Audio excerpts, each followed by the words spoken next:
What's up, everybody? All right, welcome back to the channel. If you are new to the channel, this is the road to 2K subs. I am joined by a couple of my good friends here. I got Mo Knows, as you guys already know. He's been on the channel a couple times before. Mo, say what's up to the people. What's good, y'all? It's your boy Mo Knows, RB Mo. Back at it again.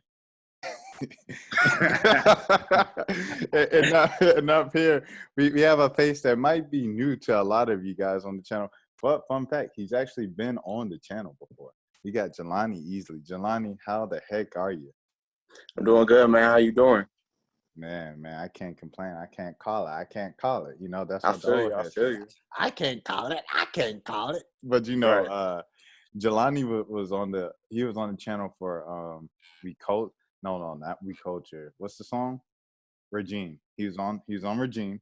So he's on the channel for that in 2013. And then he was also on the channel for a video that was up for a short-lived time in 2013. I did a DJ mix for the little winter break, my freshman year of college.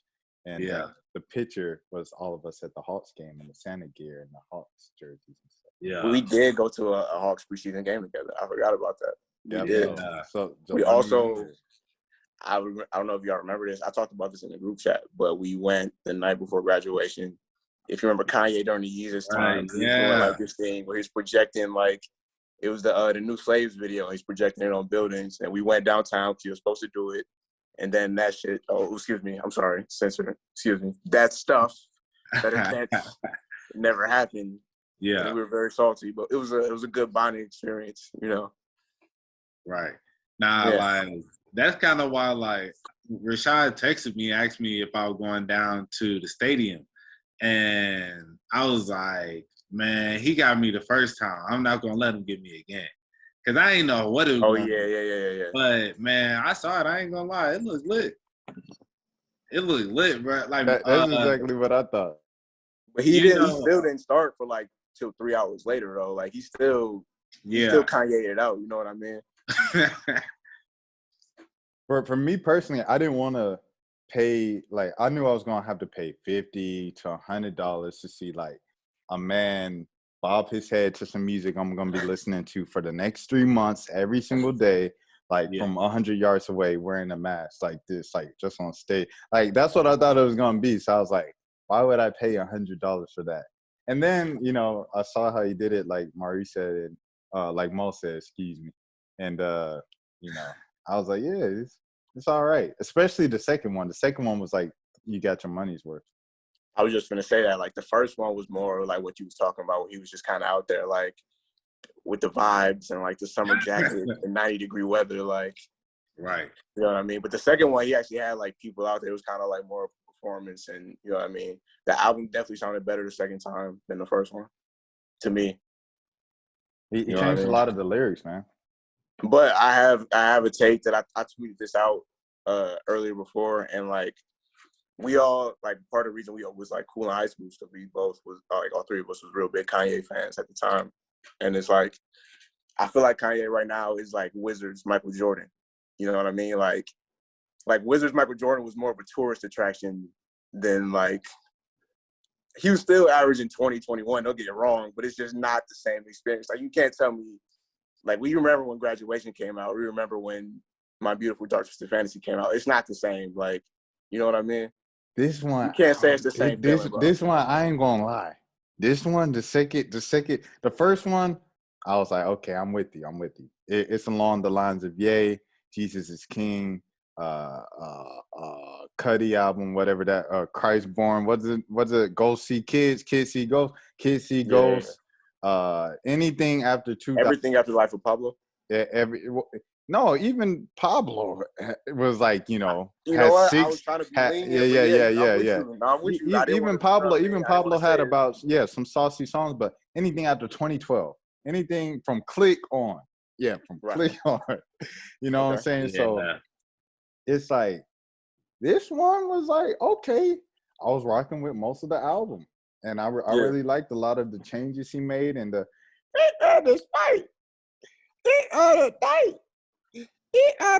whatever that was. That song was hard. I like everything on the album except for the, you know, I think that was Tiana Taylor. That was like Donda for 5 minutes. I didn't You didn't rock with that one. Yeah, R.P. Donda, but I really like. So other I than had that, said I this like before, but the song with Fabio and Cardi is like that's probably my favorite one that I remember hearing off the stream. That was like the main one that jumped out at me.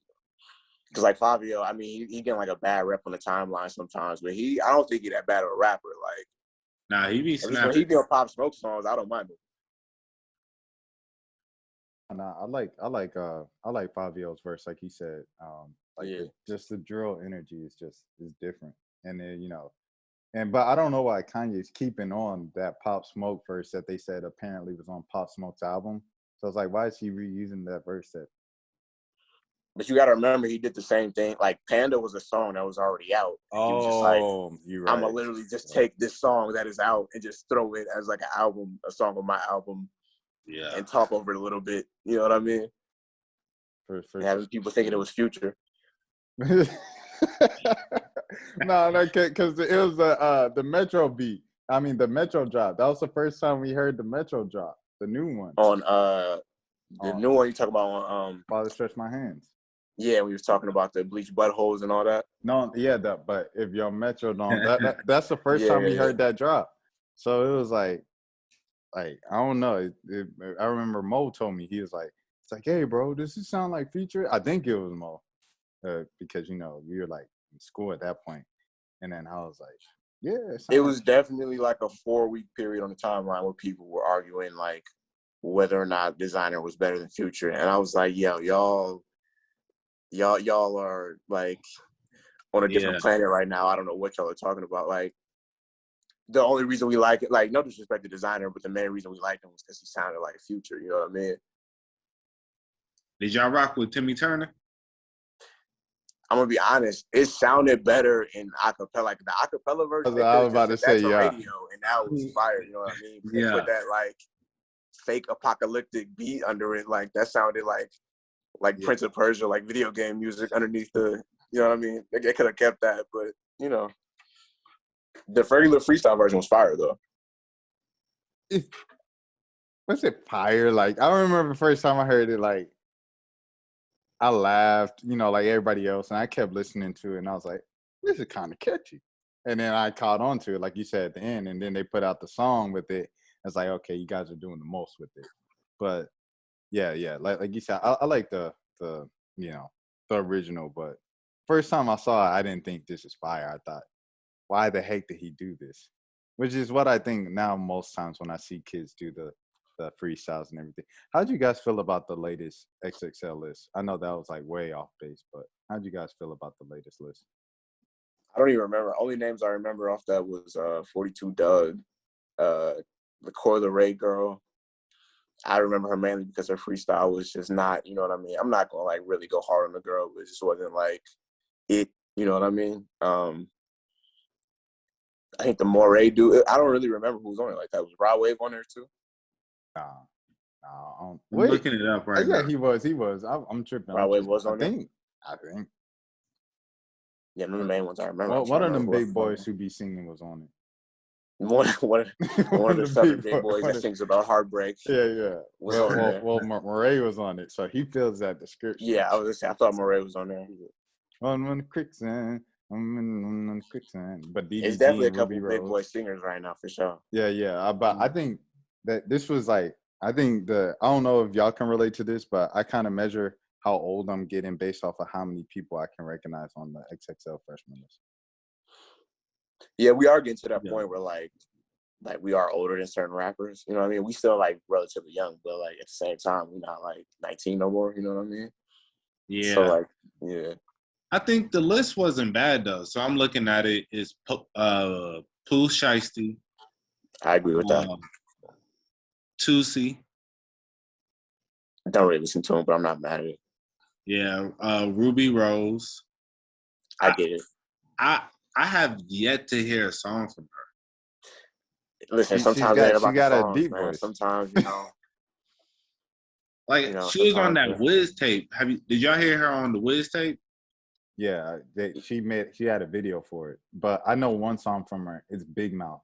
I don't know the words, but I think I might have heard one of her songs before. She got like her voice is like definitely not what you would expect. It's like a lot It's deeper than deep, what you would expect. yeah. Yeah. And she like a very petite woman, so it's like, but she's It on. caught me off guard. Who was yo with the shit? Came with the clock and I'm robbing all his boys. I'm like, Yeah, yo. she got the big pun voice. All right, we got DDG. It's DDG. I don't know no SKT. Come on, Jelani. What do you know about DDG? I ain't really been hip on dude, but I know he got like a fan base, so I'm not mad at it. You know what I mean? He's from Detroit, right? Yes, sir. Pontiac. Yeah. It's a few rappers from Detroit I rock with too. Yeah, Coyle Ray. Yeah, she had a couple songs, you know what I mean, outside of the freestyle not being really, you know what I mean? She ran out of words and she started twerking, bro. You know how bad that is? Like that was like an episode of Atlanta. Like that was like a writer would write that like in this TV show. Like that was a surreal moment. But I respect it. Sometimes, hey, work with what you got. Right. Yeah, I'm looking at it on Flo Milli. Look like. Oh yeah, she dope. Yeah, the list had cut off for some reason. Yeah, Flo Milli, Ian Dior, Blast, Lakia, Murray, and 42 Dub. So Rod Wave must have been on it last year. He might have been.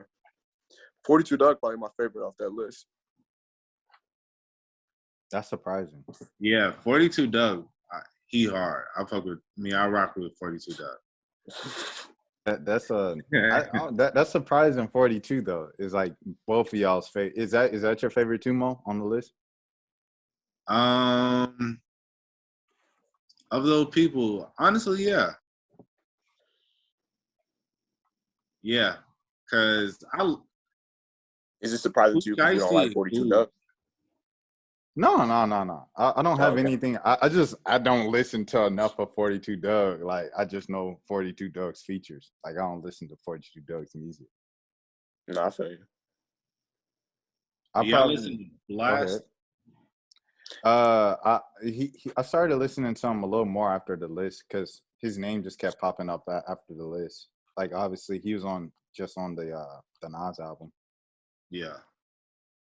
I heard his name like a few times. I never really checked him out like that, but I definitely heard like a few people say they rock one. I'll probably check him out. I saw he was on Nas album. Speaking of Nas album, I mean, I'm sure we'll get to that later, but it's like a certain point I want to make about that album later on. But yeah, I ain't really checked him out like that to answer your question. I guess I would go probably DDG. Is my favorite on those. Also, I had to rock with Ruby because she went to Georgia State the same time I went to Georgia State. Georgia State, great. That's why you rock with Ruby. That's the reason why you support. I get it. That's a good one right there. Panther. That's the Panther pride, man. Hey, what can you say? Listen, man, you could be very prideful about her. I get it.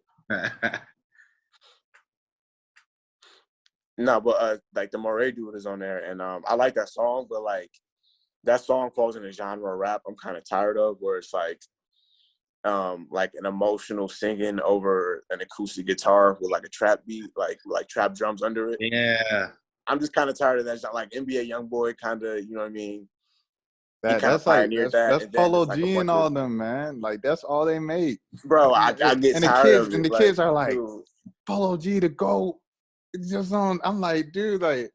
Don't get me wrong. He can rap too. Like YoungBoy can rap, artists can rap. But he be like, bro, I'm tired of the same like ukulele beat with the, you know what I mean? Like, yeah, bro, come on, dog. It's different types of beat types how y'all could be rapping over. Besides this, right?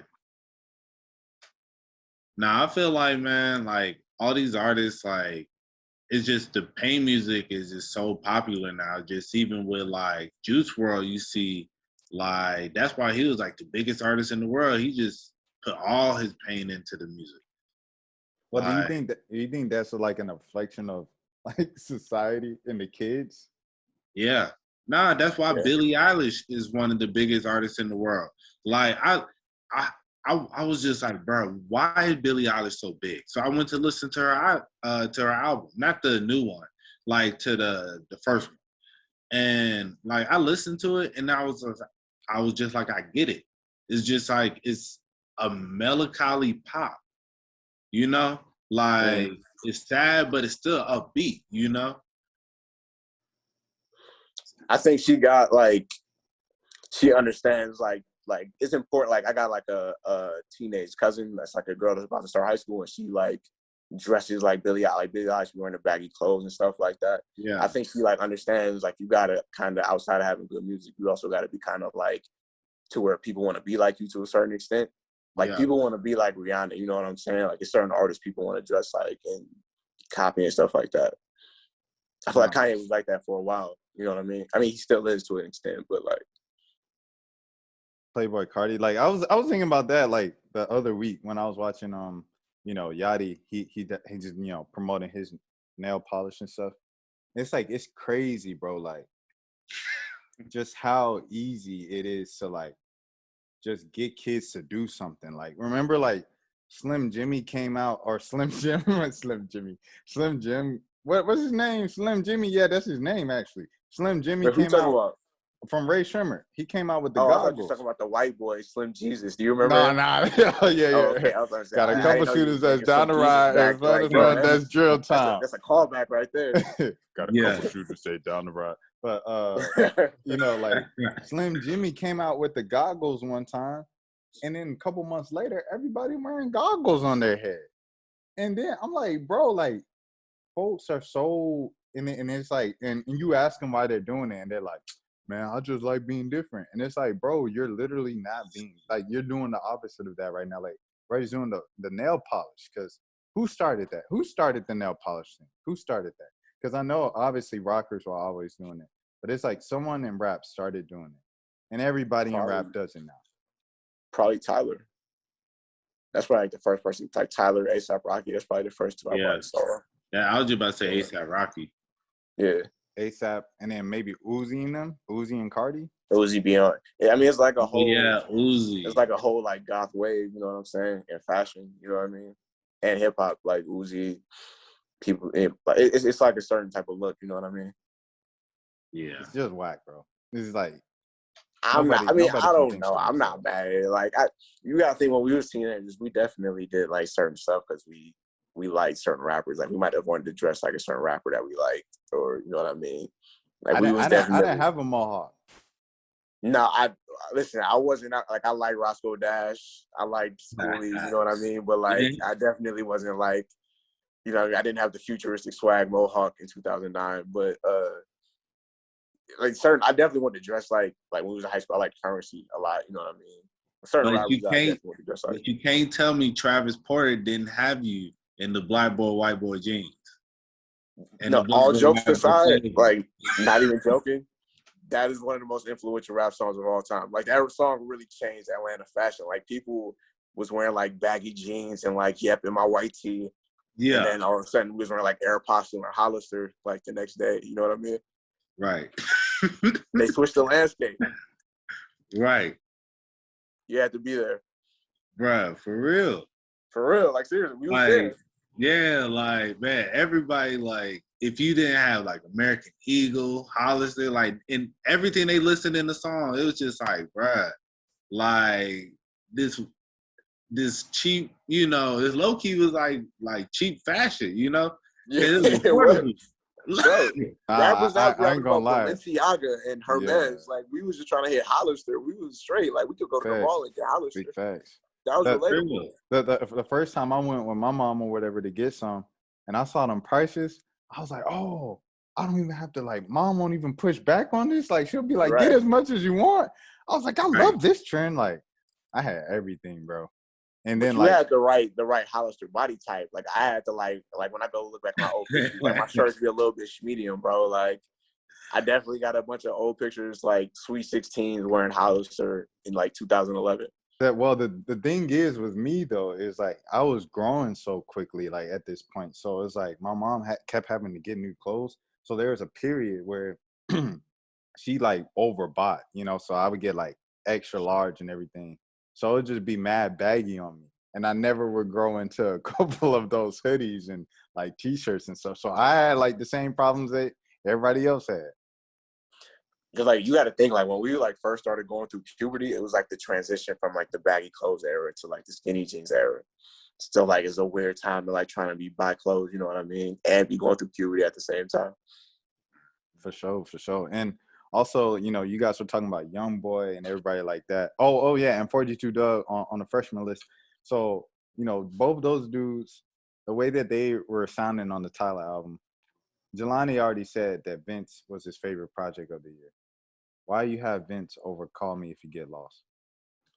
You know what it is with that album?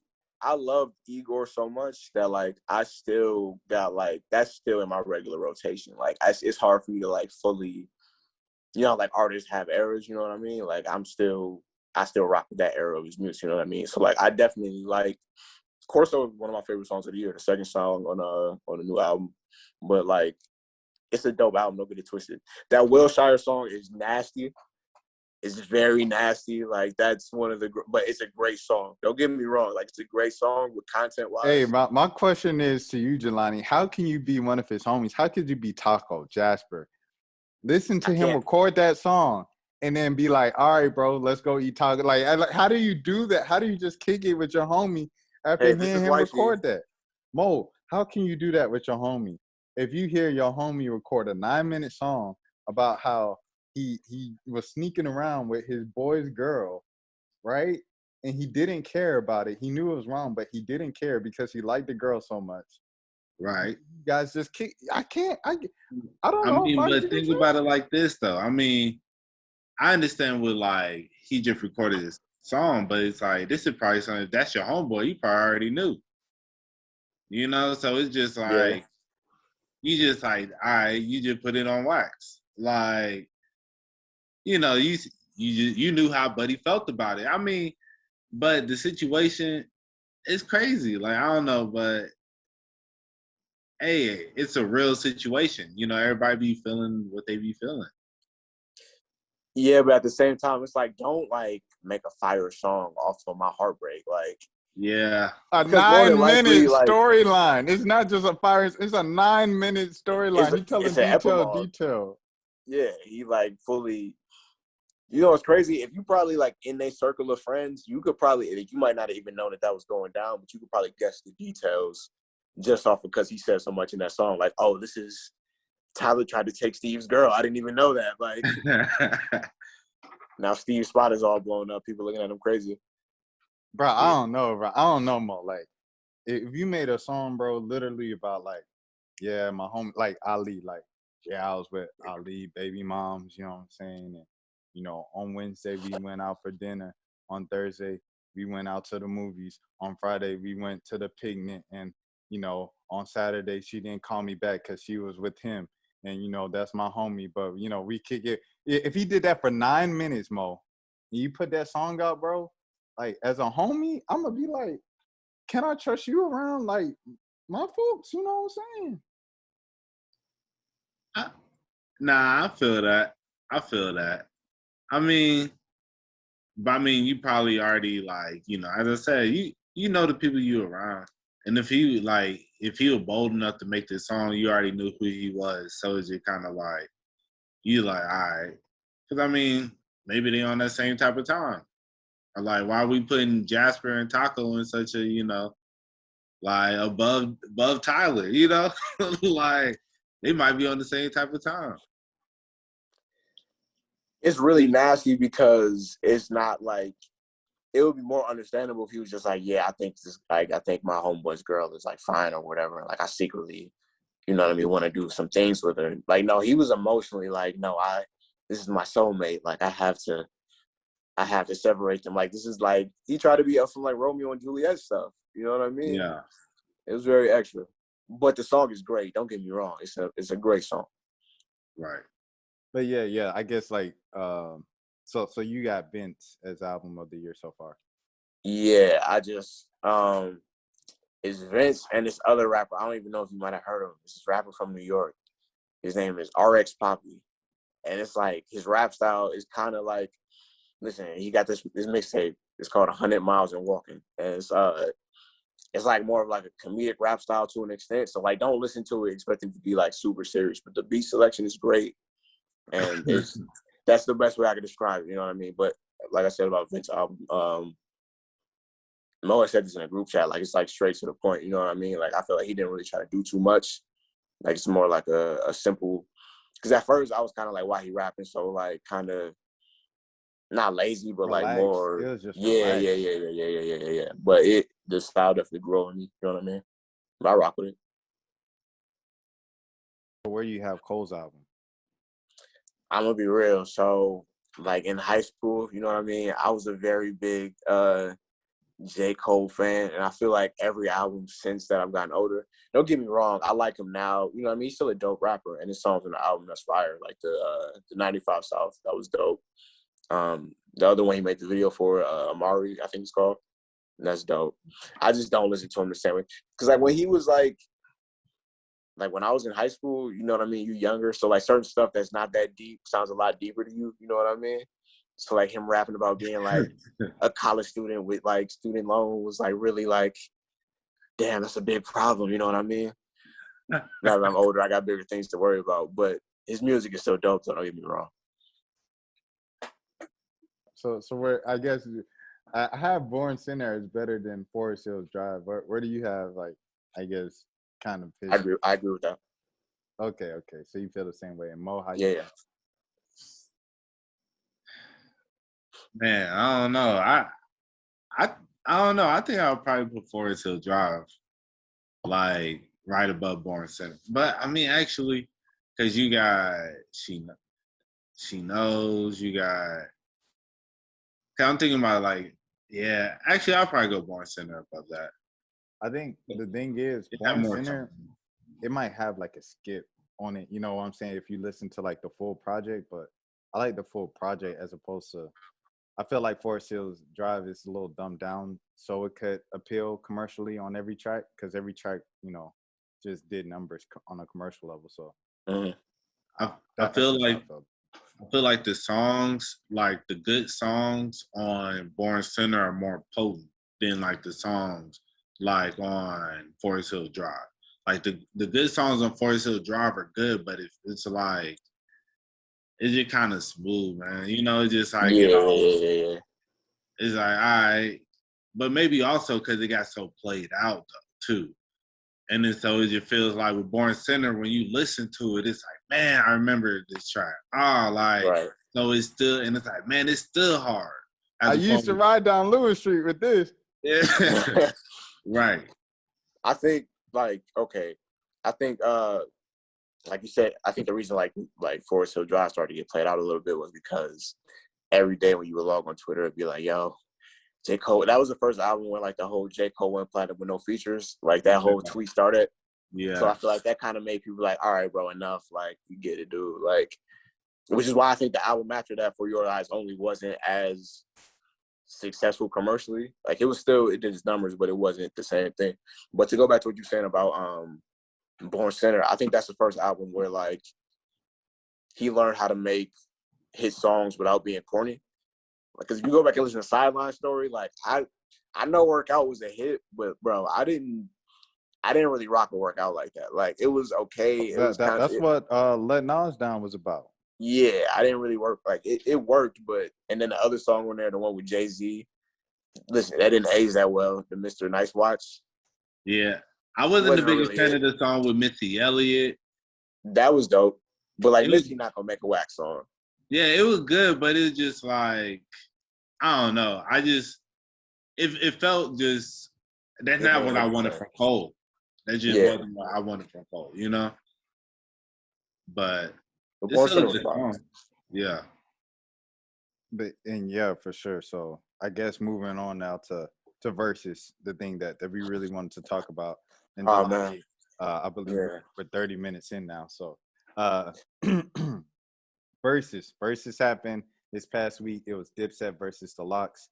It was the most popular versus probably just from I guess an impact standpoint and people talking about it, people using memes from it, different memes and videos and clips from it since Gucci and Jeezy back last November, I think that was. So yeah, just I guess what were you guys' thoughts on that battle? Oh man, so I don't know, like we ever talked about this, but like I'm a very big like I have an extensive Dipset playlist on my Spotify. Like I'm a I know very big this. Dipset Know fan. this. Yes, For the longest, the pink killer cam photo was like your photo for. Definitely, this was back like 2013. Like yes, so I've never personally seen like my dad or like my uncle or any man I looked up to like get beat up in front of me, but that's what it felt like watching Dipset on that stage the other night. Like these dudes that I like really molded, like wanted to be like, really grew up like thinking like, yo, these dudes is like really the toughest guys out, and just to watch them go out like that, just I don't know, it just didn't sit right with me. Like, you ever watch like a pro athlete you grew up watching in the last couple of years, you're like, bro, I know you don't got it no more. Like, I just gotta accept it. That's what it felt like, especially Joel's. Like Joel's, like people forget, like it was a certain point in time where like Lil Wayne was like, Joel's is like, he was dressing like Joel's, he was hanging out with Joel's, like they was like a tandem at one point. People try to write this out of history. I remember. Nah, that's a fact. Like watching that like live, man, I was just it was disheartening. It was just, and it was just shocking. I think that was just the crazy part, because it's like the locks were going crazy, and he was like, man, at some point like Dipset gotta just like hit back, but it just never really came, you know. Like, but I just think because of the sound quality. You know, I feel like towards the end they caught some momentum when Jules like went ahead and changed into the black with the black bandana. Like I feel like you know, they started, you know, gaining some momentum, but like that ending was the most New York thing I've ever seen, bro. Like towards the end with them, like everybody get off the stage. Yeah. Like, bruh, they were going crazy, man. No, the black bandana gave Joel back his superpowers, because he was like the first, bro. It was. I just don't know what happened to Joel. Like, y'all remember Joel's was like really one of the cooler rappers that like, yo, like Joel's was that dude, bro. Like you said, like Joel's was like supposed to be it, because he was like he was so young. Yes. On the hit, he says, "I'm 18, living crazy life." To show you what the come on, like you know what I'm saying, right? Like, come on. But you supposed to be the one. Like Mo said, like, and you said too, Jolanda, like it was just surprising because Lux got hits, Kiss got hits, but we talking about Dipset, Cameron. Right. These jokers ran the 2000s. So I'm like, they got colossal hits. Like they got like anthems, literally. Right. No pun. Like they have anthems. So it's just like when I seen them try to get the Old Boy and Hey Ma combo near the end, and it did nothing to the crowd. And then, you know, the Locks performed some underground stuff, and the whole place go, hey! And it all goes back to, you know, we were talking about we weren't talking about it, but on JBP last year, when they're talking about the Snoop and DMX one, where you know, you would kind of be like, well, Snoop is a legend. Snoop's got like anthems. Like DMX has a couple anthems, but other than that, you know, he had back-to-back number ones. He has like a run and a window. Snoop Dogg has been around for 80 billion years, so Snoop is like blow him out the water. But it was close, and a lot of people say DMX won it because the performance, the delivery, the stories you tell right before you, like all that stuff matters in the verses, man. Like you can't just show up and play your biggest records and then think that you're gonna win because you have bigger records. And you know, that was something Tyler was talking about. I mean, Kiss said, "Yo, this is the birth of hip hop. What are we doing right now? If you want to listen to the songs, y'all could go to the car and listen to it on Apple Music. I'm gonna take off my vocals and I'm gonna give y'all a show." And then every story he told in between just added to the hype of it. That Who Shot Your Freestyle, that junk came out in a 2010 mixtape. Who was listening to Jada Kiss in 2010, bro? Like, come on now. Like, nobody knew that freestyle. So like when they reacted to it, then when they heard him say, he's they neighbors, like everybody reacted like that was their first time hearing that. Right, exactly. And when you can make the crowd rock like that on something they never heard before, bro, they just freestyling out there and they beating y'all with, I really mean it. Like we talking about songs we grew up on, bro. Classics. And they beating y'all with freestyles they ain't never heard before. That's bad. But the Lox still got like they did the songs like they still got like the Mariah Carey, you know what I mean? Like it was still songs that they didn't even perform it. Like Jadakiss didn't do Why, the song with Anthony Hamilton. It was still a few. He got another solo song with Mariah Carey too. He didn't do. I mean, but did he do any of them in the Fab one? I want to say he did Why during the Fab one. I don't know if he did, but it's a few songs he did in the Fab one. He did for the Versus the other day too. But the Lox, yeah, like you were saying, the performance. That's it. First of all, like you said before, like them rapping over the tracks, like it definitely made a difference. It's more of a performance when you're just rapping over the instrumental. You know what I mean? And then it just felt like that was more choreographed. And Dipset, like I get it, y'all from Harlem, but like, bro, like. Y'all can't be too cool all the time. Like, it's okay to, like, come out and just give an actual performance and not, like, try to be, like, the coolest dude in the club every time. You know what I mean? Yeah. I feel like they hype man, like, he was also, like, he was doing way too much. Shout out to the legend Freaky Zeke, man. Yeah. A legend with the dance moves.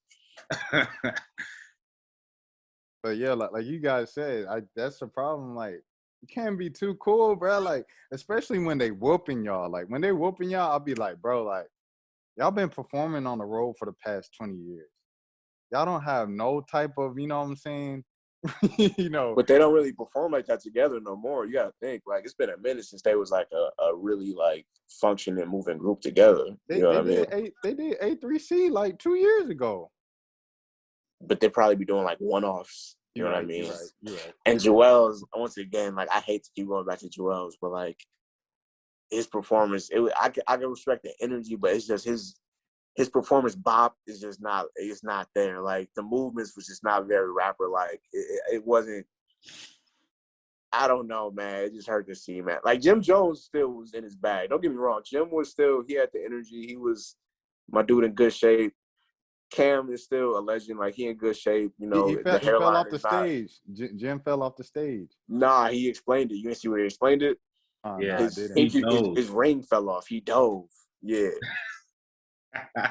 He hit the Olympic dive onto the floor for his ring. But what were you saying about Cam?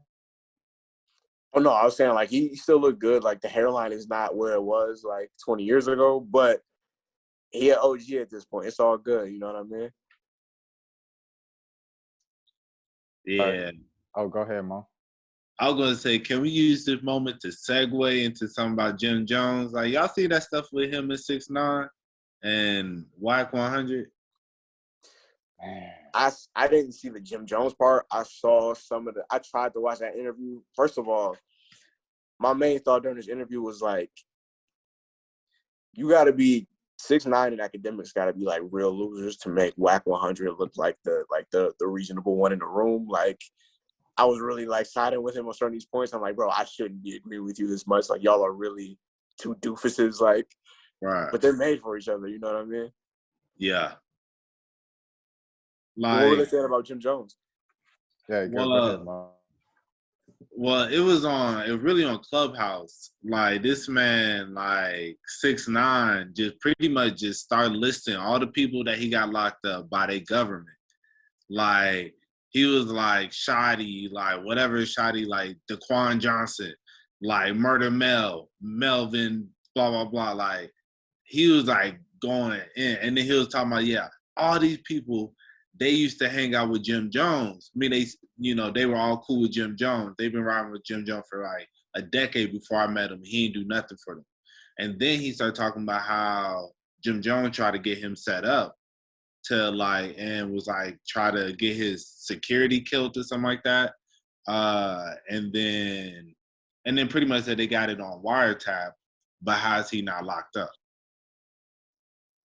And then it was like, yeah. And then Whack 100 in the background, like, yeah, that is on the internet. It's all nasty, man. Listen, I've said this before, like, I'm at a point in my life where, like, it's so many rappers getting locked up.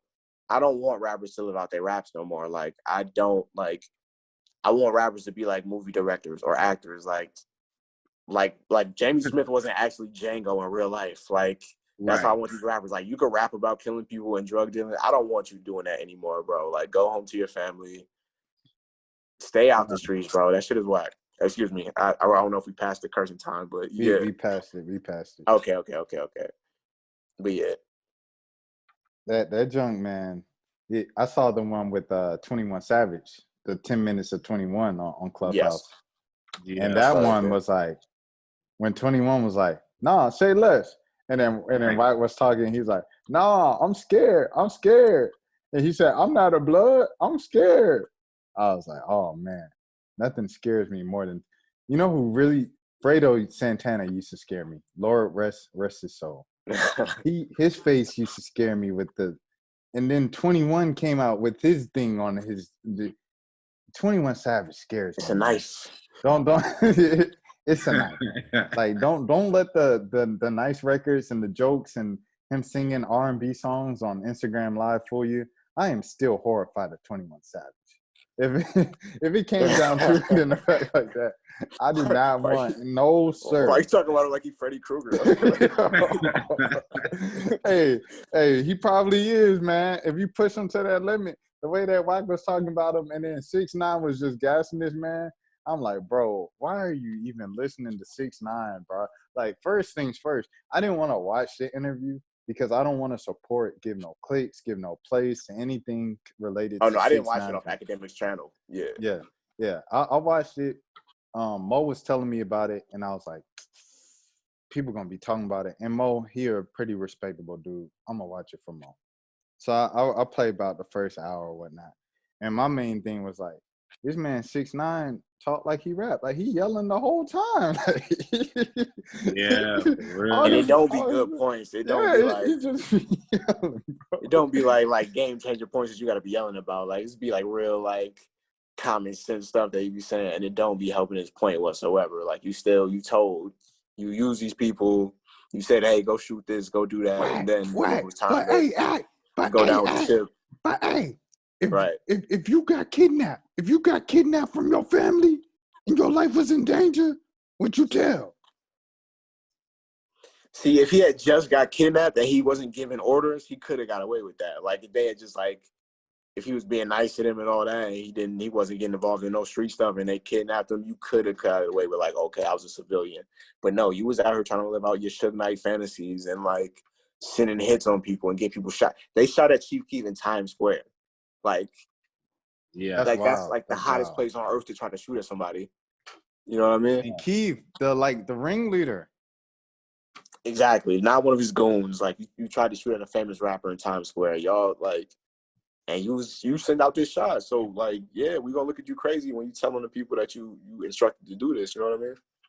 I can't believe he's still here. I ain't gonna lie. Like, I can't believe he made it this far. Did you watch in the interview? He said he don't move with security. He said he ain't had security in 8 months. It was like bragging about it. It was like, yeah, I'll be at the mall. And he's like, hey, didn't I just go to Starbucks? Where'd I go to Starbucks? And Mike was like, look at the area we in. He's like, okay, I still went to Starbucks. No security. And then Ack was like, and I told you probably shouldn't do that. Yeah, it's just like, I don't know, man. That dude right there. Yeah, I don't want to waste any more time on him. Yeah, man, he's a real interesting guy. Anything else on 6ix9ine, Mo? Nah. I mean, yeah, that whole thing was just. I think like even beyond the snitching thing, I think the thing that I took away from there that was really just like I was like, this dude's just such a bozo, man. Just like him explaining his situation with them kids. Like, yeah, that was nasty. Like, just he explained that on the interview. Yeah, it's just like, bruh, first off, the second kid, he said, I'm not taking the DNA test because this girl just want clout. And then it was just like, bruh, just take the DNA test and then you'll know she's if it's your baby or not. But he just like, nah, she just want clout. I'm not going to give her the clout. It's like, bruh, but, you know, he ain't trying to be no father. And then he over there showing pictures of his baby that his mama sent him. He like, look, my mom sent me pictures all the time. It's like, bruh, like, if you really wanted to be in that kid life, you would step up and just be like, all right, like, if we gotta have some supervision, it's like you got to work with the people. You feel me? It's like it could maybe grow into like, all right, no supervision, but it's like, bruh, like you wildin'. You be wildin'. You think I'm finna just leave just you with my daughter and like with all that you got going on? So, yeah, man, it's sad. It's like I know it can't be like a good ending to the movie. Like it's not gonna be like a happily ever after, bro. Like something bad. I don't know, man. I don't wish no bad upon that dude, but I know you can only live like that for so long. You know what I mean? Where you really just daring people to test you. He made it further than I expected. So he definitely did. I think I ain't gonna lie. Anything after this is kind of a win. Like, I mean, for him, if which he is wanted, sad because he's only like 24. But. Yeah. But it was real sad. The dude who disrespected Nipsey on Instagram, and then bro, they caught him by like the end of the week, on Instagram Live. Like that was sad, but it was just like like you say, you can't play them games, man. And like, kids is young, kids is 21, 22, but by the time you're 17 what you can and cannot say. By the time you're 16. By the time you go to your first, second, third, fifth funeral, what you can and cannot say about some dead folks. You know what I'm saying? So it's just like, I don't know, man. It's scary times out there. Scary times. A couple thoughts on what you just said. Like, so the unfortunate. What'd you say, Jelani? I said I was talking about the. Oh, there you go. You mentioned the young man that got killed out in L.A. like with the Nipsey situation. I don't know if it had like exactly had to do with that, but I was just thinking like that video was getting circulated on the timeline, and like we are so desensitized to seeing people get murdered like every day. Like I've said this before, like social media for the most part is just, excuse my language, but just like ass and violence. Like that's really what it is. Like it's like fight, butt picture, shooting, butt picture, murder. Like it's like every day, and we process this and we see it. And I don't think it's like, I could see like 20 years from now them being like the same way we look at cigarettes. We might look at social media the same way. Like it's not healthy for your mind, really. And that goes back to the conversation we were just having about the music, with the Rod Waves and Polo G, and why is emo rap, why is emo pop, why is dark, music the most popular thing with young kids, and why is, I don't think that this mental health thing that you see with the athletes, with Simone Biles and Naomi Osaka and Simone Manuel, and who else? Kyrie Irving. Like, I don't think the thing that you see right now with these Liz Cambage, I don't think the thing you see right now with these athletes and mental health, I don't think it's because mental health's a new thing, or like people are just taking mental health more seriously. I think it's literally just we're in a mental health epidemic because of social media and the internet. We have too much access, man. And I think like we consume much more than the human mind is supposed to consume. And I think with that, it's just kind of like an overload, and everything's off balance in our bodies. And I think that's what it is. I think that's what's, contributing to the depression, anxiety, all the mental health stuff. But what do you guys think about that? You got to think about this. Like if Kobe, rest in peace to the legend Kobe, like if Kobe had a bad game in like 1997, like let's say he went like 4 or 15 or something like that, like there was no, I mean, you had like AOL and stuff like that, but it was like, it wasn't no Twitter in his pocket for him to see like people calling him trash and like stuff like that. Like you can, like at any time, if you're a pro athlete, no matter how good you are, you can go to your comment section and have people saying negative things about you. You know what I mean? And I think people underestimate the toll it is to not only just be a famous person in the real life, but then having to deal with that. Like you can't be a normal person on social media. And then with the kids, you gotta think, we like part of like the first generation of kids that saw like the first era of cyberbullying. Like we was like in middle school and like high school with like MySpace, Facebook, like early days of Twitter was coming. And I don't know if it's gotten better or worse because I don't follow middle schoolers on Twitter and stuff like that, but I can't imagine that hasn't stopped. You know what I mean? I mean, when you see the Lamicki and the period ratio under everything, like yeah. Kids Like, bro, I'm the greatest have... player of all time. What are y'all talking about? Like, you are a 12-year-old boy in Wisconsin. Get out of here. What you got to say, Mo? I mean, like, I pretty much just agree with what y'all was saying with that because it's just like I don't know, like the kids, it's just everybody, like everything is just coming so fast with, just even with music and like it's hard to like enjoy things nowadays, because it's like, all right, you got this, but the newer or maybe possibly better version of something is right next door, or like on the next channel or the next album, So it's just kind of like it's hard to really fully consume everything these days, and it's just too much overconsumption. But yeah, I pretty much just agree with what y'all saying, man. That junk is crazy, man. Like, I don't want to talk about this too much into detail on here or whatever, because, I don't want to violate any company policies. But one time I was kind of thrown in a situation, like, and my phone was going crazy all day. And it was like, I stayed off, I usually stay off my personal social media, like just for like this stuff because, because I get comments every now and again, but I don't really pay attention to it. But this one was like all day type stuff. And like, I feel like I know what you're talking about, but keep yeah, going. yeah. But it's like, that stuff is, and that was just a day. Like, you know what I'm saying? Like, that wasn't like it was my life. Like, I can only imagine if that's my life every single day. Like, I wouldn't be able to handle it, bro. Like, because I couldn't even go on my phone that day, really, So just imagine that being your life every single day. Like, that's crazy, man. I can't do that. I can't do that. Yeah. I'm not gonna make your spot hot and like say which tweet you're talking about, but like I remember that you definitely had a viral tweet a few months ago about a certain topic, and I can see why that would be a very annoying thing to have to like keep checking your mentions, and there's people you don't even care about or know, strangers in Montana, you know what I mean, having full conversations in your mentions, you know what I mean?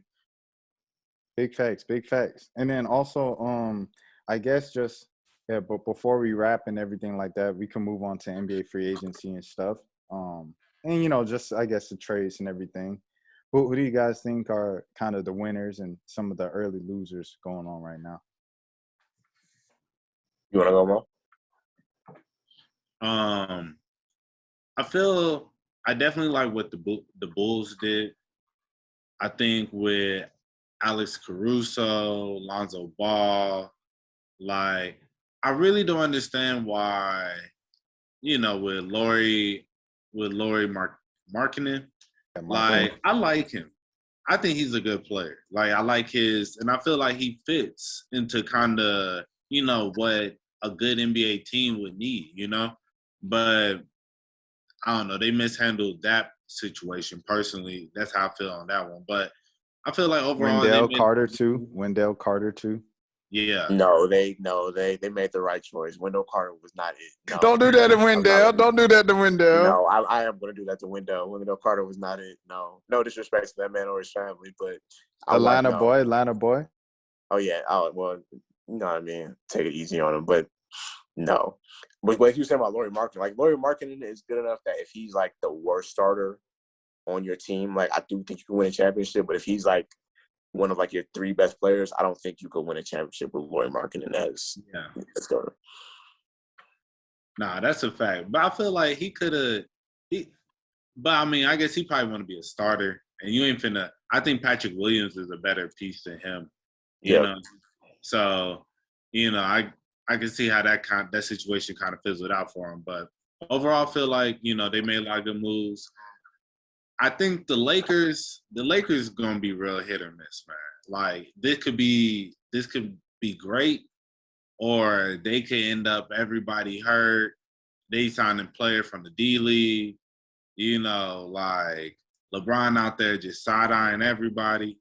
Like, but it could be up. It really could be like dang, man, like Westbrook with AD and LeBron, like that could be a great combination. So I like what they did, but it just like with Trevor Ariza and like Dwight Howard, but I mean, they didn't have the money, so they had to do that. But you know, we gonna see. We just gonna see with that one.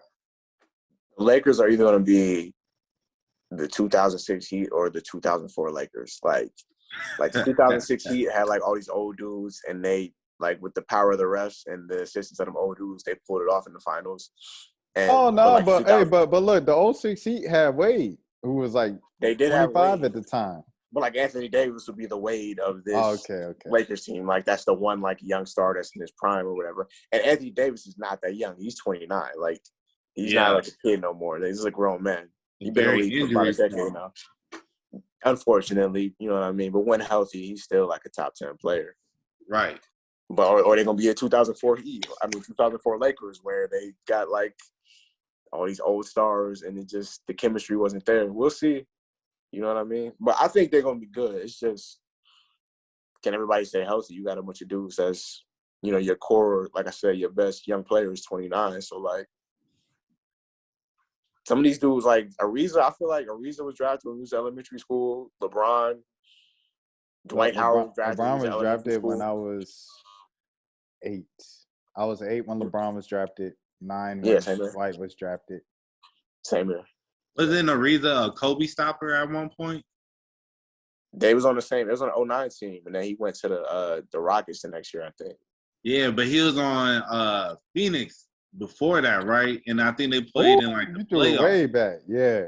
Yeah, and but everybody who's labeled a Kobe stopper played with them eventually, like Artest, Matt Barnes.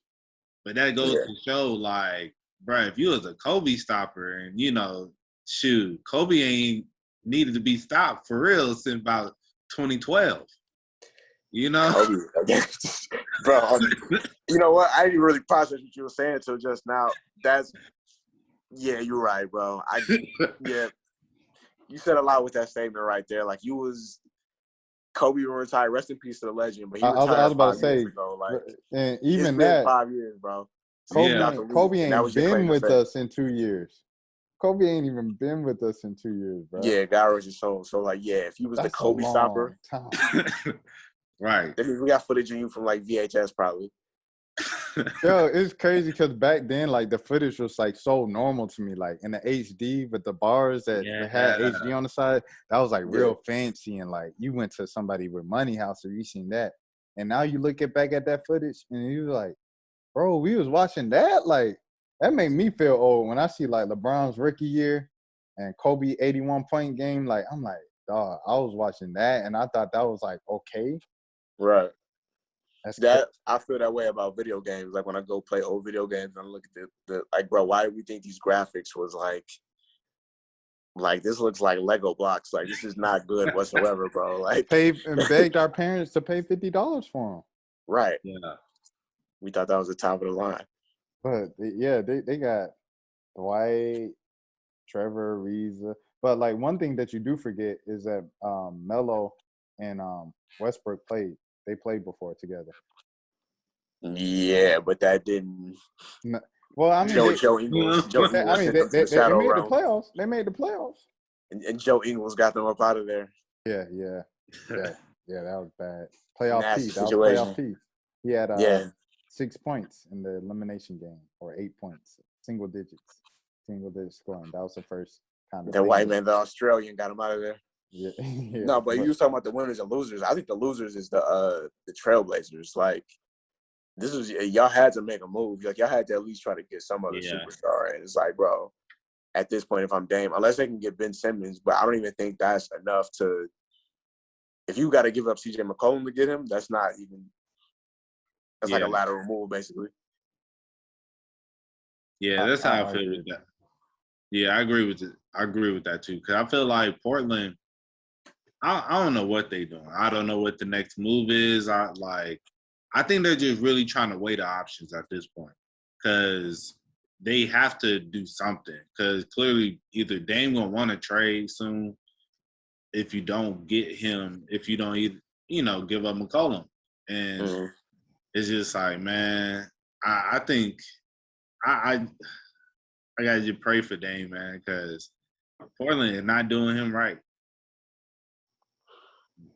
It's a crazy situation for sure with Portland, what they're gonna do and everything. I think Chicago's like you said, Mo, like you called them a winner. I think it's gonna be very interesting to see if that trade continues to go through, because the NBA is now looking at it, investigating it for tampering, because what trade was that? Bogdan Bogdanovich to Milwaukee last year. NBA investigated that for tampering. They flipped it around. Bogdanovich signs to the Hawks, and it's a whole different story. So if that Lonzo deal gets flipped, I want to see Lonzo go to Charlotte. Give me the big B's. In Charlotte, I need to see the triple B's, the Chino Hills reunion. I need it. I need it. That's how the baby makes his comeback. He comes at the first. He comes at the halftime of the makes first his Charlotte comeback. game. Performing with Lonzo. Performing with Lonzo and LaMelo. Nah, that's bogus though if they reverse it. Like the NBA is real inconsistent with their rules. I noticed that when like certain players that get suspended like during this last season for COVID or whatever. And then LeBron went to like a party like right before the playoffs. Shout out to Kwame Brown, man, for calling that out. Yeah, and it was like, oh yeah, well, hey, I mean, it's LeBron. Like, I think he's safe. Like, bro, if that was any other player, he would not have been allowed to. But y'all can't. I get it that he's the ratings cash cow or whatever. And it's the same thing with the tampering. Like when KD and Kyrie signed to Brooklyn, like the trade deadline started at 6. They was announced that they were signed at 6:01. Like nobody said a word about that. It wasn't no issue. They pick and choose when they want to care about this type of stuff. Big facts for sure. And you always think about, it always goes back to Kobe, the Chris Paul trade. That was so bogus. So it's like, I don't know, man. This stuff is crazy to me for sure. But how y'all feel about? Oh, go ahead. Oh, my bad. I was gonna say, how you feel about the Heat? It's middle of the pack. It's just a thing of like, okay, Kyle Lowry is still like he's relatively still an all-star player. So like, it's not, obviously it's a good move. At the same time, it's like, okay, he's a small point guard in his mid-30s. Like, I know we see players play longer than usual now, but like everybody can't be LeBron and play until they like late 30s, early 40s. Yeah, exactly. Like at a certain point, some of these dudes that we grew up watching are going to start breaking down. You know what I mean? So like, if you could get 2 to 3 more years, I think the contract is 3 years. If you can get like 3 like relatively all-star years out of them, they definitely, I mean, they went to the finals last year. You know what I mean? Yeah. I think with the pickup of PJ Tucker, though, that's a good pickup. But I forgot they got PJ Tucker. But how old is PJ Tucker? That's my thing. Like, he went to college with KD. He went to college in the same college team as KD. Really? So he got to be like 32, 33, I think. Okay, so yeah, you get about 2-3 good years out of him. Like, and I think the hidden piece that PJ could Tucker make is them, 36. Okay, so he was probably like a senior when KD was a freshman. Then I definitely feel like they was on the same team, though. Yeah. Okay. So look, yeah. So yeah. Okay, that changes a few things. Yeah. So PJ Lowry Tucker is 35, and he 35. Okay, I mean, you can still probably get 2 to 3. Yeah. But just I good think defensive play. Yeah, but Oladipo, they re-signed Oladipo, and if he got the knees of a 36-year-old. Yeah, it's sad, man. Yeah. He was looking like he was going to say, like, he was going to put Indiana on his back. Like, they was going, you know what I mean? And then it was like, but it's like a wild card. Like when Denver went to the Western Conference Finals last year, like, kind of Michael Porter Jr., like, he came back from injury or whatever and was like a bonus. If he could come back from injury and be like, even just like a scorer off the bench, like Reggie Jackson was for the Clippers in the playoffs, that's still a bonus for, you know what I mean, to win a championship. Mm-hmm. I just feel like Miami they 1 or 2 broken bones from like having the season fall apart. Yeah. I mean, they got a little bit of a squad though. Like Jimmy, Bam. If Tyler Hero could, like, you know what I mean? Well, he has less pressure now. He has less pressure now. Yeah, he has less pressure. He has less pressure now. Why do you say that? I mean, they got more people. People aren't going to be focused on Tyler Hero. He's a year removed from the bubble. Like this year, he had to deal with kind of the bubble expectations. Right. Quick turnaround, long time without Jimmy. Kind of that period without Jimmy. It's like, Tyler Hero, do what you did a couple months ago in the bubble. Like, and he's just not that guy, you know. Like you're not that guy, pal. You're not that guy. But he's just Before not we that get off this guy. topic, though, I need y'all to talk about the Hawks, and then I gotta just say a few words about the Warriors real quick. All right, for sure. With the Hawks, I mean, I'm worried about in a couple years with them because it's like you're not gonna be able to keep everybody. So it's like you gave John Collins the money he wanted. Okay, whoop de doop. Congratulations, John Collins. You black man get paid. Black man, blah blah blah. Cam got to get paid. Hunter got to get paid. Herter got to get paid. All three of them jokers not gonna get paid. You don't have enough money. So it's like, I don't know, man. But the good news is you need big contracts and bad contracts to make big trades. So it's like I think John Collins, if it doesn't work out, if he just got outplayed in a playoff series by Bobby Portis, bro. Who's getting like what? And y'all gave him 5 years, 125 8 mil. Yeah, they gave him like 4 years, 8 mil. You know what I'm saying? So it's like you got outplayed by that dude for a whole series, dog. There was plenty of times where Trae Young didn't play this year, and you had your chance to assert yourself as the number 2 guy, and you didn't do it every single time.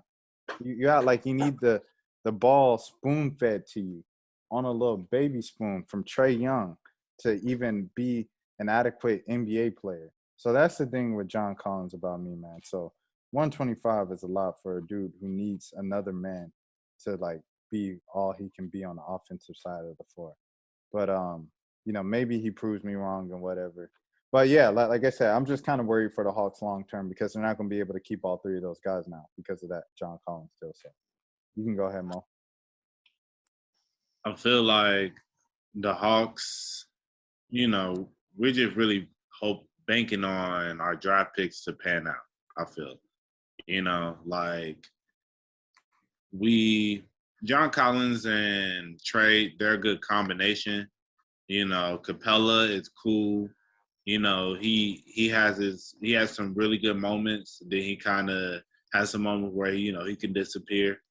But I feel like if, as I said, the draft picks of like DeAndre Hunter with Cam Reddish, like, and then I feel like Jalen Johnson too. I feel like Jalen Johnson could be like a hidden gem, like because he has, he was projected to have the talent. It just at Duke, it just didn't really pan out.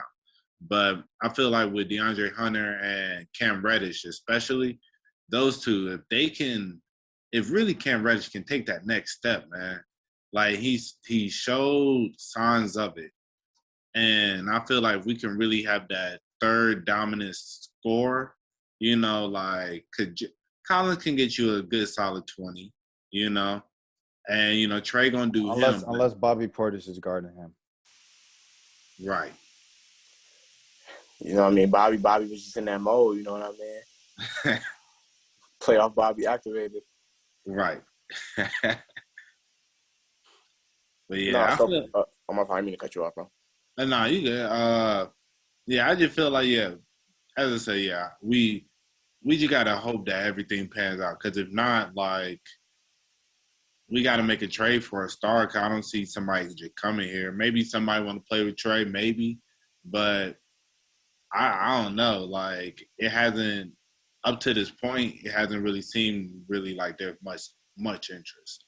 And this free agency, like, I feel like, did we have cap space to like possibly go get somebody else? It probably would have had to been through a trade, but my question is, who was on the market? It was like the best players were Dame, Bradley Beal, Lonzo Ball. Like, you know what I'm saying? Like all guards, like nothing the Hawks really needed. Like Lonzo could have helped them because that's a different dynamic in the backcourt with Trey. I think Bill could have helped them. But are you trading Cam Reddish for Bill? Yes. Yeah. Yes. What? I'm looking at the potential of Cam, man. I'm looking at the potential of Cam, man. Bradley Beal's still only like 28. It feel like he's been in the league longer than what he is. Like he's been in the league since like 2012, but he's still young. But also, man, like Cam is like the best perimeter defender that the Hawks have. Like you need defense. But I feel like DeAndre Hunter is still like I mean, you watched the Hawks more than me. Yeah, but Hunter's only one player. If you have But I'm saying Hunter and Hunter Reddish, and Bradley Beal versus Hunter and versus Reddish and Hunter. but I just don't think offense is the problem for the Hawks. Like, you have a point guard who can average 30 points.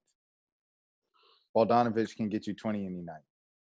Collins can get you 20 any night.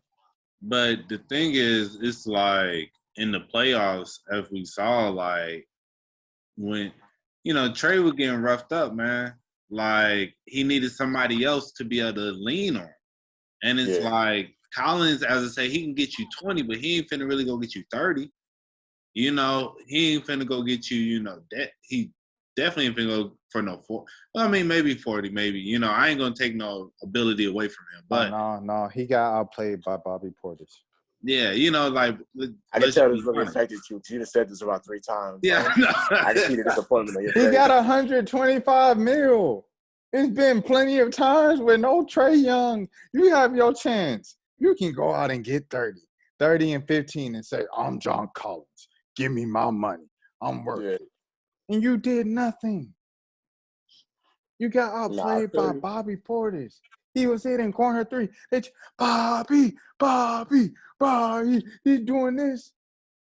You're just in that mode, man. You gotta respect it sometimes.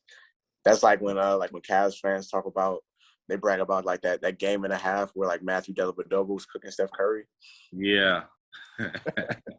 Man, I hate Dellavedova, man. I can't stand Dellavedova. For real. Really. Hey, he put his heart and soul into them game and a half. Speaking of my Warriors, so like for the viewers that don't know, I'm a Warriors fan. Like before Steph Curry, like I was a Warriors fan since like 07, 08. But I felt like this for a while. Like, listen, I love Draymond Green. I respect him. Like he's a future Hall of Famer. But it's like, I don't know if offensively, if he can be an NBA starter at this point. Like, I know he's a great defender. He's not as good as a defender as he was like 5-6 years ago. But it's like the people always use the defense for Draymond Green, which is like he sets good pick and rolls for Steph Curry. And I'm like, fam, how many players can set bad pick and rolls for the greatest shooter of all time? Like, what are we talking about right now? Like, you're telling me it's not another guy in the NBA that can average double-digit points that can't pass to Steph Curry? Like, are you serious right now? Out of a double team? This man, I was watching this man during the Olympics, man. He doing the same thing that he did at the end of the season where he gets the ball, they don't guard him, they sag off of him, and he doesn't even look at the rim. He doesn't even look at the rim. No.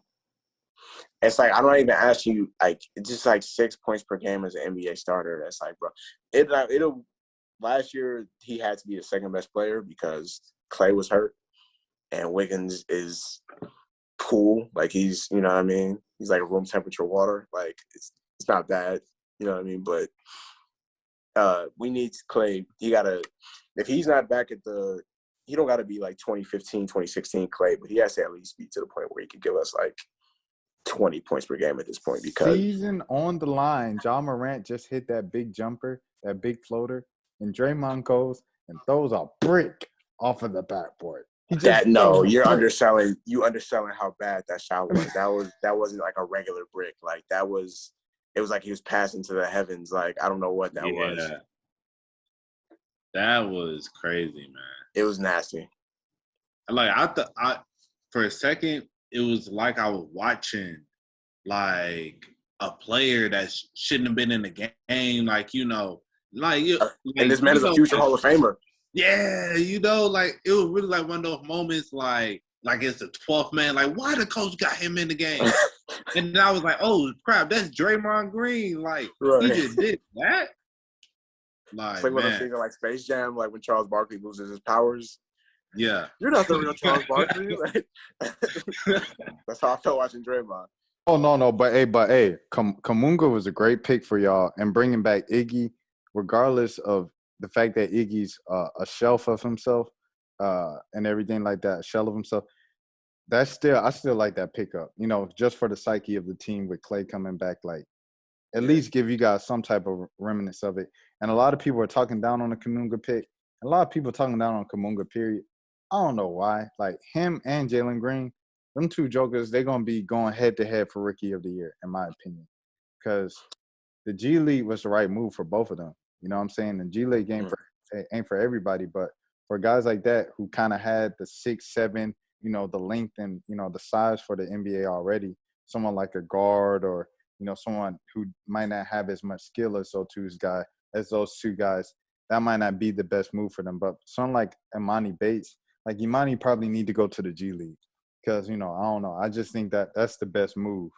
Yeah. Nah, he might have been our good luck charm because we ain't win no championship till he got there, and as soon as he left, it all went down. Like, you know what I mean? As soon as he left, people started tearing their ACLs and. Wait, you weren't at the we didn't bring you to the game when he wanted to hit the game winner in Atlanta. Nah, I don't think I went to that one with you. Nah, Justin was at that one. Boateng was there? Was Boateng there? I think Justin and Trey? Trey was there. Yeah, Trey was there. Yeah. We were on TV. Bro, oh, man. Bro, Georgia followers, they had a picture of us, bro.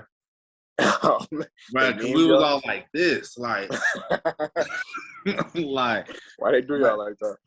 Nah, it was crazy, like, because Iggy caught at the last second, threw it up, and then they ran straight to the locker room. They didn't even give y'all a chance to boot him. They right. We out here. Yeah, bro, it was crazy, man. Those were the Mark Jackson years too. The Mark Jackson years. So. Oh man, shout out to. Listen, if you know why Mark Jackson hasn't been hired, man. He made some comments that, you know what I mean? He's just not suitable in the 2021 climate, you know what I mean? Get it to himself. So what do you think do the Warriors, like, where do you have them as the seed next year? Like a 5th or a 6th seed. Okay. I'm just not, like, realistically, Clay, like I was saying before, like, some of these players that we still look at as being young are not young no more. Like, I get in real life, like 31, 32 is young in real life. But in NBA terms, like once you're 31, 32, you are an OG in the league. Like you've been in the league for a little minute now. You know what I'm saying? So like, especially coming off thinking like a torn ACL and a torn Achilles. Yeah, you know what I mean? You 31, 32 years old at this point. Like if you would give me like 17 to 20 points, cool. But, if we don't win another championship, I've seen them win 3 rings. I'm cool, bro. Like I'm not going to lose sleep until we get the 4th ring. Like, it's okay. Like, I've had some good moments. I'm glad Steph signed that Supermax and, killed that talk about going to the Lakers. Why would you even – there was no reason for him to leave, like, just for – like, I don't care how frustrated you are on the bench, bro. Like, you got 3. Like Jelani said, you got 3, bro. Like, yeah, exactly. Good. Just stay with one team.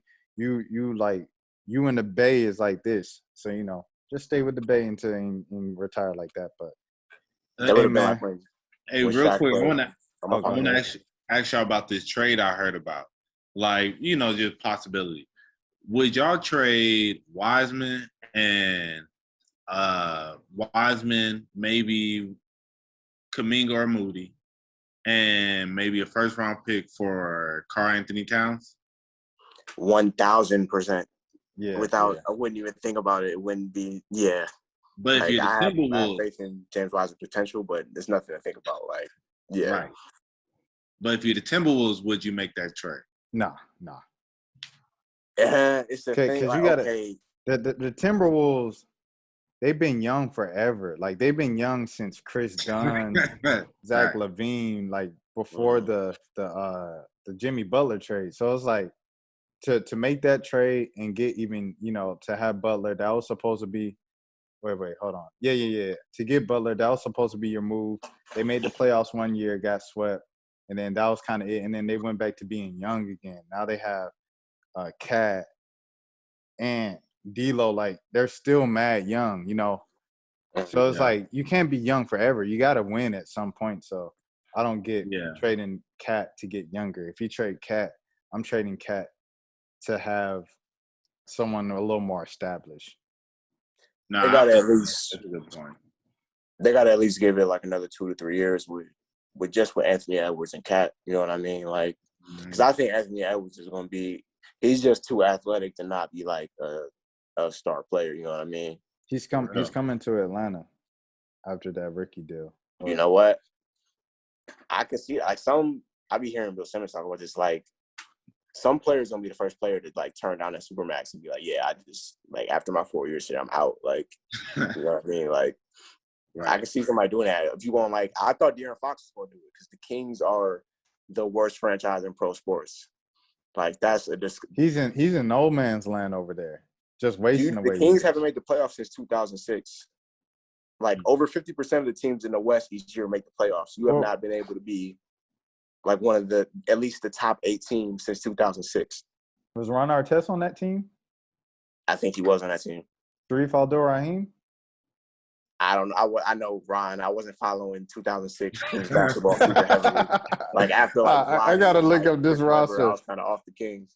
I know Kevin Martin for sure was on that team.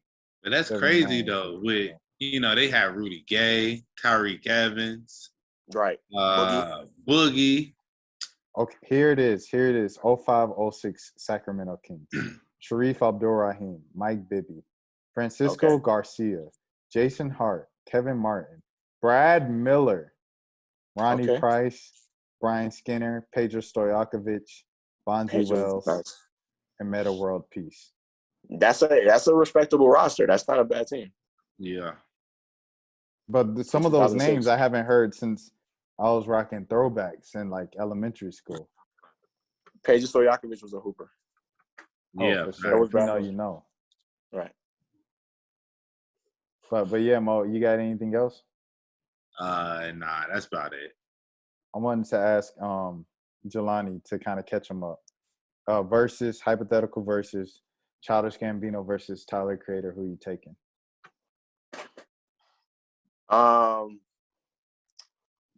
Ooh, that's a tough one, man.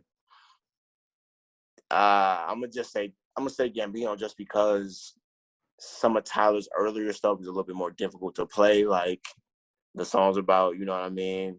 I don't want to say the word, but forcibly doing some things and killing women and stuff like that. Like it's a little bit dated, you know what I'm saying? So it's just more. I feel like you could play stuff. I don't know. Actually, I might have to go with Tyler, bro. Because even like, I might have to go with Tyler. Because you could just go from like Flower Boy on, and it's still, I don't know, bro. That's a tough one. That's what my friend, he had the argument of Tyler has 3 classics versus Donald Glover has like 4 albums altogether. Yeah, you're right. And I'm gonna be real, Camp didn't really. I mean, there was some good songs in there, but like he was kind of rapping like Logic-ish a little bit during that era. I feel like royalty was. I feel like when he found his voice of like, okay, like I'm confident rapping. You know what I'm saying? Everybody was rocking with him with royalty, but Camp is my favorite album ever. So for real? Yeah, it's just a personal favorite, and like no one likes it. But it's like it connects with me on a personal level. You have to understand, when I first listened to that, I was like in high school, no girlfriend. You know what I'm saying? Like, so it's like I related to a lot of the like, yeah, we the outcast. You don't have no friends. Yeah, like I related to that. That's what because the internet was for me in college. Like I was in college in Alabama as like a freshman when that came out. I remember it was like a rainy day. Like I did not want to be out there. I hated that place. Like illegally downloaded that album, and it was definitely a vibe. It was so existential. And then right. All right. So you got Tyler. I'm gonna have to say Tyler now that I think about it on second hand. But that's a tough one though. I can see. Nah, I might have to go. Childish, bro. I'm gonna find a final answer. I had to go Childish. Okay. All right. And then you had anything, Mo, that you wanted to add on to that? Nah, like, yeah, just after revisiting, Tyler's album, we had did a versus live for the channel. And man, I just feel like, after revisiting his album like a few more times, like, Tyler, I think Tyler went hands down, man. Hands down. It's a toss-up. I can see it going either way. It's just a matter of song selection. 3:15, 20 ain't that as bad. Like, people use that as a throwaway. That album got some joints. He tried to be too low key with that. He tried to be too mysterious. Like, I'm not gonna promote it. I'm gonna just randomly try. It's like you could only do that so much. Where like, because I feel like a lot of people don't even know that album exists. I didn't. For sure. The song with 21 Savage was super fire. Yeah. But I don't know if you can say some hands down, bro. Like, Honestly, I think a lot of people sleep on Donald and some of his songs. I mean, I'm not saying that it can be like a crazy blowout, but I think it'll be like, I just think Tyler will for sure win. Like, as you said, like, you play from Flower Boy on, like, he really, and then just even the features that he has. Like, he has some really good songs that are features, and it's just like, in comparison to, we'll really be talking about like 2.5 albums for Donald Glover, But actually, well, we talk about the mixtapes. I was about to say, them mixtapes is hard, bro. Them mixtapes. Yeah. I feel like you had to be there though. Like, it's the newer fans that only remember him from Redbone on. They don't remember like royalty came out. You know what I mean? Mm-hmm. Because I don't think that's on streaming services. Nah. Yeah. Some samples. That's that piff. That's that piff. Right, exactly. If you wasn't live there, mixtapes. like, you don't even know. Yeah. That. Woo, boy. Hey, all right. Cool. And then second question, Pharrell and Juicy J. Oh man,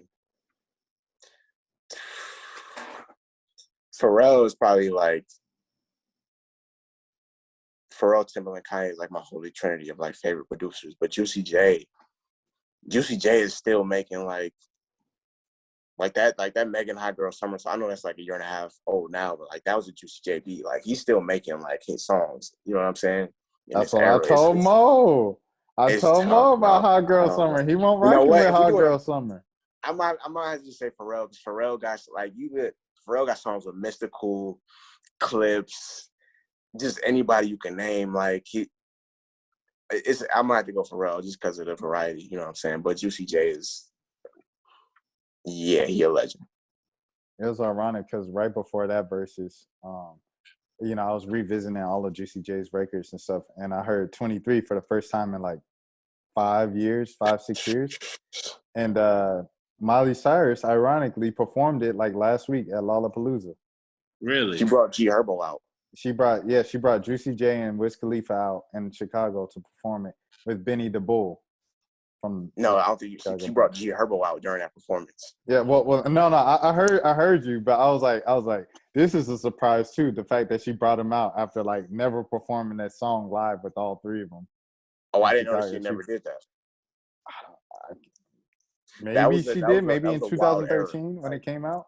Yeah, it was. Yeah, that was because like right after that was when she was like, "Yeah, I don't really rock with rap like that." That's why I was so surprised that she did it in 2021. I was like, wow, I thought she wanted to be like, oh, I don't look at that part of my life. Like, she did. You know what happens? These, like, not to get like racist or anything, like these white artists, like they'll do like the hip hop themed album, and then they'll try to like tap into their white fan base. Like Justin Timberlake did the Man in the Woods album after he did the 2020 Experience, and then nobody cared. And he came back out the woods and was like, all right, I'm making black music again. I think that's what happened with Miley. Your boy Posty too. Posty. Yeah, like, we didn't want to hear the, you know what I mean, the acoustic guitar anthems from Young Post Malone. But now them acoustic guitar, he got a couple, pop Billboard hits off of those. He does. He's super pop. Yeah, he does numbers. Yeah. But, yeah. So she brought out, what did G Herbo perform? Yeah, I was about to ask. I have no clue. Like, did he do rolling like in front of these confused white girls? Like, I have no clue what he was doing.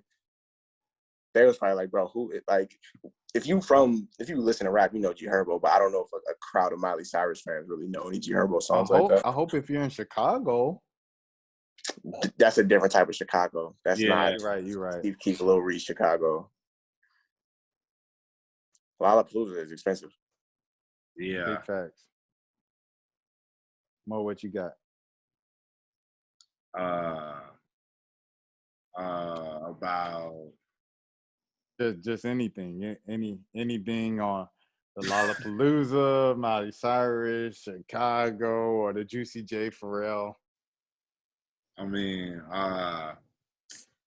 Juicy J Pharrell. I think Listen, I feel you. Yeah, I mean, it's a real man. I feel like the Miley Cyrus thing is crazy. Like, I can't believe she back on that type of time. But I mean, you gotta do something. She also said the thing about the baby. She defended the baby. She did. She going all out. Crazy. Yeah, she was, bro. That whole thing with the baby, bro. He was wilding. He was definitely wilding. It's just like it's crazy. It's just the double down, got him. Like it just. I don't think all this really needed to happen. But then at the same time, you dared it. You was like you doubled down, like, and then what you said was stupid. That it was by saying like my gay fans don't have HIV and AIDS because they ain't on that dirty stuff. It's like bruh, that wasn't the right apology, bro. Like, that's what I was saying. I was laughing at I don't know if that's on Questlove. Like, I guess he had like previously before this debate situation, he had posted something on Instagram where he was like, if I could have my own hypothetical concert, like this would be the people that I would have on there. And like the baby's name was originally on there.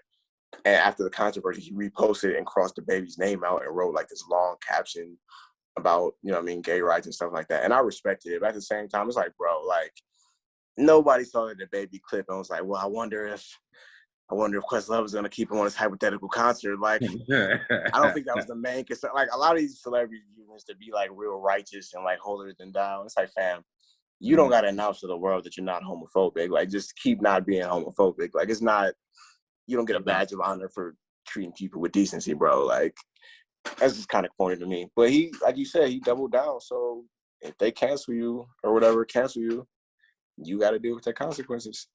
What the baby said was something stupid and ignorant, but it was literally something that wasn't even the thing that the thing that was a bigger deal to me. Like, and I don't even say this stuff like because it doesn't even need to even be public knowledge to give it attention. But him bringing out Tory after he performed a Meg Thee Stallion feature, it was karma, man. That was the part to me that I was like, that's disrespectful, bro. Like, why would you even do that? And like, why would you even mess up the money like that with Meg? Like, you guys had that whole Twitter little back and forth, but you can eventually patch that up with time.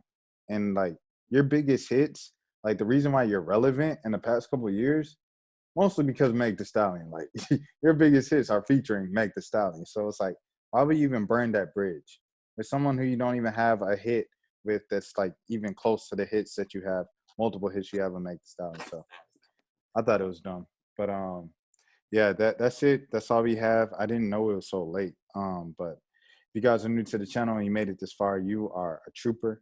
This is the road to 2K subs. Take care of yourself. Wash your hands. Thank you for having me, bro. Yeah, no problem, Jelani. And check out Monos. Check out Jelani. I'll link their stuff down low. All that good stuff. You guys take care. Until next time.